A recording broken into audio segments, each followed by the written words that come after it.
Dear viewers, আসসালামু আলাইকুম। তো আশা করি সকলেই ভালো আছেন।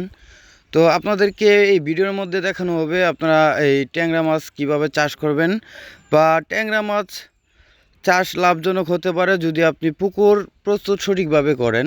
তো সেই বিষয়ে আজকে আপনাদের মাঝে আলোচনা করা হবে।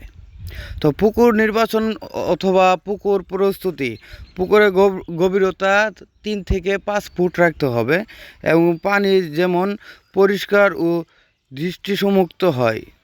চুন প্রয়োগ, প্রতি শতকে আপনি 1 কেজি হারে চুন প্রয়োগ করবেন। এবং আপনি যদি আপনার পুকুরে প্রাকৃতিক খাদ্য তৈরি করতে চান তাহলে জৈব সার দিয়ে প্রাকৃতিক খাবার তৈরি করতে পারবেন।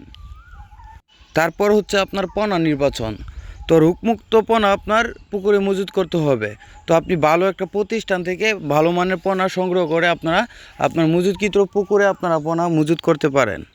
এবং আমাদের কাছে পাচ্ছেন উন্নত জাতের ভালো ভুট থেকে উৎপাদিত সকল ধরনের মাছের রেণু ও পোনা। তো আপনারা যারা এই দেশি ট্যাংরা মাছের পোনা আপনারা চাষ করার জন্য আগ্রহী আছেন, বা সঠিক পদ্ধতি না জানার কারণে আপনারা মাছ চাষে আগ্রহী হচ্ছেন না, তো তারা আমাদের এই ভিডিওতে স্ক্রিনের নাম্বারে যোগাযোগ করে আমাদের কাছ থেকে সঠিক পরামর্শ জেনে আপনারা চাষাবাদ শুরু করতে পারেন। এবং মাছের যে কোনো রোগ আক্রান্ত বা ভাইরাসে আক্রান্ত সেই বিষয়ে তথ্য আমাদের কাছ থেকে জেনে নিয়ে আপনারা চাষাবাদ শুরু করতে পারেন।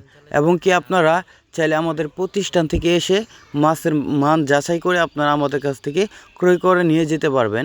এবং কি আমরা সারা বাংলাদেশে হোম ডেলিভারি দিয়ে থাকি। আমাদের ভিডিওতে স্ক্রিনের নাম্বারে যোগাযোগ করে আমাদের কাছ থেকে আপনারা মাছের পোনা অর্ডার করে আমাদের কাছ থেকে পণ্য সংগ্রহ করতে পারবেন। তো আপনারা যারা এই ভালো জাতের উন্নত জাতের এই ট্যাংরা মাছের পোনা খুঁজছেন তারা আমাদের কাছ থেকে ক্রয় করতে পারেন। এবং কি আপনারা যে কোনো ধরনের পুকুর প্রস্তুত বা মাছের ভাইরাস আক্রান্ত বা মাছ বড় হয় না সেই বিষয়ে তথ্য আমাদের কাছ থেকে জেনে নিতে পারবেন। আমরা সকল বিষয়ে তথ্য দিয়ে থাকি। তো আপনারা আমাদের ভিডিওতে স্ক্রিনের নাম্বারে যোগাযোগ করে আমাদের কাছ থেকে তথ্য ও পরামর্শ জেনে নিতে পারবেন। তো আশা করি সবাই ভালো থাকবেন। দেখা হবে অন্য একটি ভিডিওতে।